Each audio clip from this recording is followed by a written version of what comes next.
Find a job with our Add One Jobs campaign.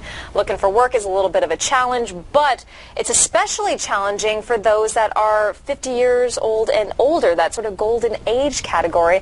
So for help with that, we're joined right now by Mary Eileen Williams. She's here with 5 job tips to help the 50-plussers find work. So, good morning. Good morning, and thanks for having me. And yes, I do want to stress that there are plenty of jobs out there, even for us older people. Okay. We just need to follow some of these tips. All right. So, number one, you need to know and understand the rules of the job market today. What does that mean? And that means we need to be way more proactive, target companies where we want to work, and network our way through the door. Used to be, you get jobs about 75% of the time through networking. That figure goes up when you're older and in today's tight job market. Okay. Also learn to use those social networking sites like LinkedIn, things like that. Okay, I know my dad's very apprehensive about joining any of those social networking, so I need to tell him, Dad, sign up for it. Tell him to sign up for it.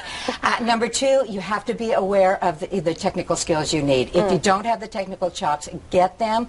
But there's help out there. There are plenty of free and low-fee sites on the Internet, as well as go to your local libraries. They have wonderful resources, your one-stop centers, and your community colleges. So get the skills you need. You have to do that. So like computer classes or how to navigate the web, or was that what we're talking about? Absolutely. Any software training you need to update your skill sets and make sure that those are top-notch at this point. Okay, number 4. Number 3, I think. Oh, number 3. Okay, sorry. Well, no, that's okay. I think what you want to make sure that you do is clear the clutter out of your resume. Employers are only most interested in the last 15 years or so of experience, so you can eliminate some of that earlier experience. And also, you want to downplay the age factor, take off the dates of graduation, and just don't put anything on that resume that might not serve you well to get through the door for that interview. So just list, say, the university, maybe not the year you graduated. You don't need to put the year of graduation, okay. Yes. All right, now number 4. Now number 4, yes. I want to make sure we're on the same page right. here. Number 4, be aware that you are likely to be asked an age-related question in the interview. And that might be something like, where do you see yourself in 5 years or 10 years? And what you want to do, I always say, is think politician.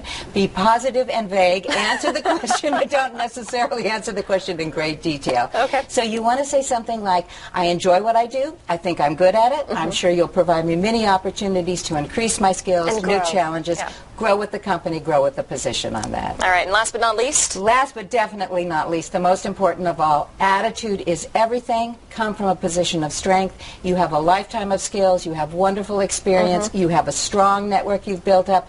You have personal strengths you've accumulated over the years. And you have a mature work ethic. So go from a position of strength, and they will be happy to talk to you. Fantastic. So yes, even though you're maybe taking off your graduation date, still play up the fact that you have that as a resource, your age as a resource. Absolutely, absolutely. Age has its advantages, and definitely, even though a lot of times we hear to the contrary, in the job market as well. All right, Mary Eileen Williams, thank you so much for being with us. Guys, back to you. Hey, Mary Eileen, just to follow up here, talk about cleaning up the clutter on the resume. So if I was doing a new resume, I shouldn't put waiter at Farrell's Ice Cream Parlor 1977.